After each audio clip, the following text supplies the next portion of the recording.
Jom. Okey. Ayah. Ya, Man. Ada apa? Ayah, Aman nak duit RM1 boleh? Shh. Nak beli apa? Mainan kan? Tak cukup ke mainan dekat rumah kita selama ni? Alah, ya. Dah. Ambil duit ni.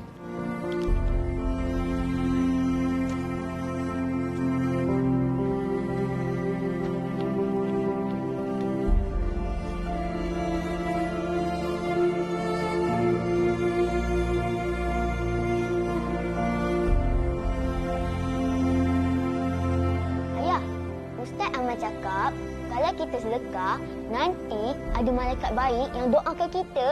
Doakan Aman, ayah, ibu dan semua orang yang Aman sayang. Makan ayah. Makan ayah. Daripada Abu Hurairah radhiyallahu taala anhu, sabda Rasulullah sallallahu alaihi wasallam, tidak satu hari pun di mana pada pagi harinya seseorang hamba ada padanya malaikat yang turun kepadanya. Salah satu di antara keduanya berkata, "Ya Allah, berikanlah ganti bagi orang yang berinfak." Dan yang lainnya pula berkata, "Ya Allah, hancurkanlah orang yang kedekut." Masya Allah, tidak mahukah tuan-tuan dan puan-puan didoakan oleh para malaikat ini? Ayuh, sama-sama kita perbanyakkan lagi amalan sedekah dengan berinfak dan berwakaf kepada dana pembinaan bangunan baru Surau Al-Jannah Seksyen 23 Shah Alam sekarang juga. Ketika ini, kedudukan Surau Al-Jannah berada di tengah-tengah kepadatan penduduk dengan anggaran 90% merupakan penduduk Islam, menjadikan Surau Al-Jannah satu-satunya surau tumpuan untuk beribadah dan beraktiviti, terutamanya solat Jumaat. Keadaan jemaah yang melimpah keluar walaupun setelah dipasang 4 buah khemah tambahan menjadikan Surau Al-Jannah ini sangat-sangat perlu diperbesarkan. Pembinaan bagi menaik taraf bangunan baru Surau Al-Jannah ini akan menampung hampir 1,000 jemaah dalam satu-satu masa, di mana ianya akan dilengkapi dengan kemudahan-kemudahan seperti ruang solat 2 tingkat, bilik pengurusan jenazah, bilik utility, bilik mesyuarat, tempat wuduk, tempat letak kenderaan, stor serta pelbagai lagi kemudahan bagi kegunaan muslimin dan muslimat. Allah Subhanahu wa taala berfirman yang bermaksud ada 7 golongan yang akan Allah naungi dengan naungannya pada hari di mana tidak ada naungan kecuali naungannya. Di antaranya orang yang bersedekah lalu ia menyembunyikannya sampai tangan kirinya tidak mengetahui apa yang diinfakkan oleh tangan kanannya. Tunggu apa lagi? Ayuh gandakan rezeki dan pahala dengan membangun rumah Allah Ta'ala ini. Berinfak dan berwakaflah kepada dana pembinaan bangunan baru Surau Al-Jannah Seksyen 23 Shah Alam sekarang.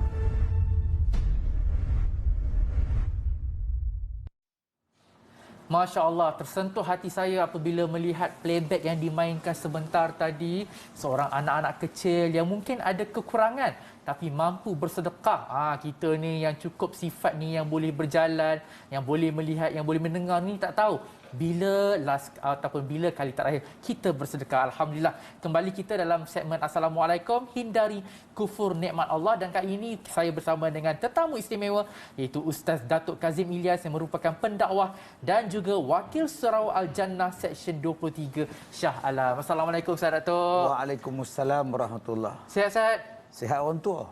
Sihat orang tua. Tapi alhamdulillah nampak gagah lagi kan Ustaz. Okey, jadi Ustaz, kalau kita dengar tajuk kita pada pagi ni kan, hindari kufur nikmat Allah kan. Kadang-kadang kita selalu mendengar perkataan kufur nikmat. Tapi kadang-kadang manusia ni dia tak faham kufur nikmat ni bagaimana. Jadi mungkin Ustaz boleh terangkan sikit maksud di sebalik kufur nikmat tu. Assalamualaikum warahmatullahi wabarakatuh. Bismillahirrahmanirrahim. Kalau kita tengok diri kita, tengok alam ini sangat luas. Matahari besar, bulan hebat, langit. Ya Allah, kita tak dapat nak bayangkan macam mana Allah menciptakan alam semesta yang begini luas, nak dibandingkan kita kecil. Allah, betul. Kalau tengok daripada jauh tak nampak kita ni. Betul. Tengok dekat pun tak nampak, nama rabun kan. Bunyi besarnya alam ni Allah Taala ciptakan. Tapi Allah tak pernah lupa kita. Allah. Punya hebatnya Allah tak pernah lupa kita. Kita ada udara, kita ada makan, kita ada darah, kita ada jantung, semua nikmat Allah bagi. Fa bi ayyi ala'i rabbikuma tukadziban. Allah tu maha besar, tapi Allah tak pernah lupa kita. Yang lupa hanya kita pada Allah. Itulah kufur nikmat. Allah. Itu dia. Itulah antara kufur nikmat kan. Untuk kita lupa kepada Allah tu. Jadi mungkin Ustaz Datuk boleh kongsikan kan supaya kita ni tak nak kufur nikmat, mungkin boleh kongsikan macam mana untuk cara mudah untuk kita bersyukur kepada Allah ni. Baik, Allah Taala sebut wa amma bi ni'mati rabbika fahaddits. Allah Taala kata bila nikmat engkau dapat, kau tunjukkan, kau sebutkan. Sebab tu hari ni saya pakai baju. Sebab siapa? Allah bagi nikmat. Berapa ramai orang yang tak pakai baju? Betul. Pakai baju buruk, lusuh saja. Padahal Allah Ta'ala bagi nikmat.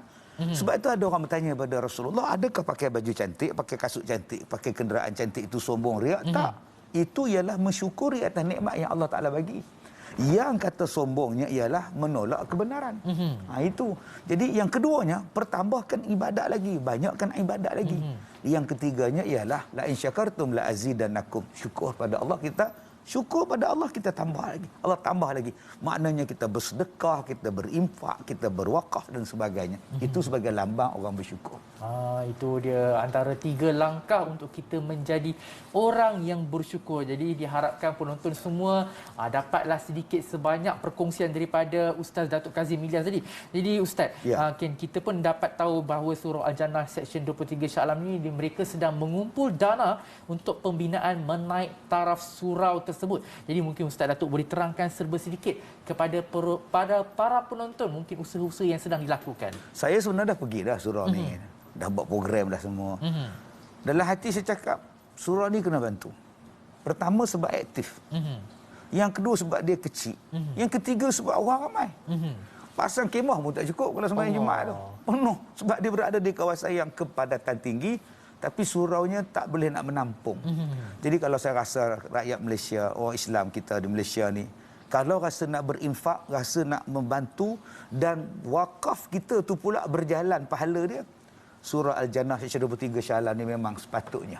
Sebab saya dah pergi. Saya tengok jawatankuasanya bagus. Kemudian aktiviti harian, aktiviti bulanan, aktif. Buat pengajian, buat program untuk muslimat apa semua ni ada. Jadi tak ada makna kita kalau buat surau ke masjid kosong je. Betul. Tak ada maknanya diisi. Dan baru ni yang banjir baru ni pun surau dia orang terlibat dengan banjir dan sebagainya. Bila ada bangunan yang baharu nanti, saya rasa mereka telah menyediakan satu plan yang khas bagaimana dalam suasana banjir surau ini boleh memberi manfaat pada masyarakat. Itu yang saya tengok tadi, pelbagai utiliti yang dicadangkan. Jadi saya rasa masyarakat Islam di Malaysia sama-samalah kita menyumbang untuk surau ini, pahala kita insya-Allah kita akan berpanjangan, manfaatnya cukup besar. Allah. Sebab saya dah pergi dah. Memang saya kata Allah, kalau aku tak bantu ni rasa lain macam, rasa tak kena lah. Rasa tak kena lah. Betul, Ustaz, kan? Jadi Ustaz, kalau Ustaz sendiri dah pergi tengok surau tu kan, agak-agak berapa jumlah dana yang diperlukan untuk menyiapkan surau? Ya, saya rasa di antara 4 sampai 5 juta tu kena ada dah. 4 sampai 5 juta. Kalau nak buat prasarana yang cantik, bangunan 2 tingkat, siap dengan bilik kuliah, bilik pengurusan jenazah, bilik mesyuarat dan sebagainya, prasarana yang lain, tandas yang lebih canggih je. Saya rasa sekurang-kurangnya mesti dalam 4 juta. 4 juta. Itu yang paling baiknya, saya rasa 5 juta tu komplit. 5 juta tu komplit lah. Ya. Kalau sekarang ni dah berapa dana yang dah terkumpul?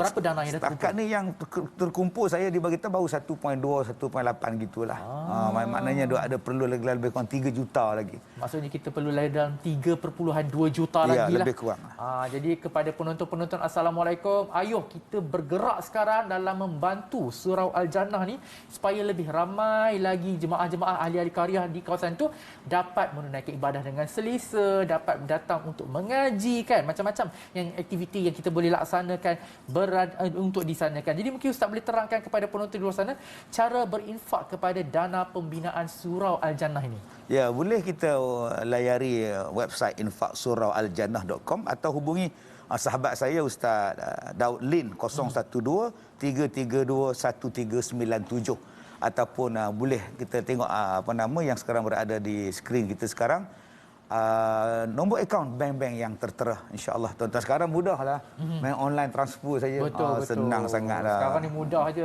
Dekat segalanya di hujung jari kan. Oh, tak hujung perlu jari. nak beratur pergi bank dah Ustaz. Senang aja. Betul, senang. Atas katil boleh kena gini. Ya, kan atas katil senang kan. Tak perlulah kita nak ke mana-mana dah kan. Duduk dalam rumah je kita boleh berinfak, berwakaf dan juga bersedekah dalam pembinaan surau Al-Jannah ni. Jadi Ustaz Datuk mungkin ada kata-kata akhir kepada penonton supaya mereka cepat-cepat laksanakan sedekah mereka pada hari ini. Saya ni pahala tak banyak, dosa je banyak. Allah. Jadi salah satu cara nak menghapuskan dosa ialah bersedekah. Itu je yang saya duk fikir, macam mana cara nak hapuskan dosa saya ialah sedekah. Sebab tu kalau orang mengajak saya sama-sama bersedekah, saya pun nak seronok juga, tumpang juga. Sebab dosa banyak. Betul. Mati makin menghampiri. Dosa tak terbuang, dosa tak terhapus. Mudah-mudahan wakaf kita, sedekah kita dapat menghapuskan dosa-dosa kita. Allahu Akbar. Itu sajalah nak cakap. Itu dia kan. Moga-moga dengan sedekah kita ni Allah terima amalan kita dan terhapuslah dosa-dosa kita. Amin. Insya-Allah. Jadi kita nak ucapkan jutaan terima kasih kepada Ustaz. Saya lah ucap terima kasih. Oh ya Allah, kamilah kena terima kasih Ustaz kan sebab sudi datang ke pentas Assalamualaikum. Rasanya saya last jumpa Datuk dulu di Jordan dulu. Ya. Datuk ziarah kat sana dulu. Kan. Buat pusing-pusing Jordan, seronok Datuk tu kan. Masya-Allah. Jadi penonton jangan lupa untuk sama-sama kita berinfak, bersedekah ataupun berwakaf dalam pembinaan Surau Al-Jannah Seksyen 23 Shah Alam. Tambah-tambah pula kita nak dekat dengan Ramadan kan. Jadi perjalanan menuju ke Ramadan tu apa kata kita isi dengan bersedekah, insya-Allah. Mana tahu mungkin dalam salah satu hari tu Allah terima amalan kita, Allah lipat gandakan pahala kita dan Allah permudahkan urusan kita, insya-Allah. Jadi kita nak berhenti rehat seketika, kembali lagi dalam Assalamualaikum selepas ini. Ayah, Aman nak duit RM1 boleh? Ambil duit. Sesungguhnya sedekah tidak akan mengurangi harta. Hadis riwayat Muslim. Tunggu apa lagi? Ayuh perbanyakkan amalan sedekah dengan berinfak dan berwakaf kepada dana pembinaan bangunan baru Surau Al-Jannah Seksyen 23 Shah Alam sekarang.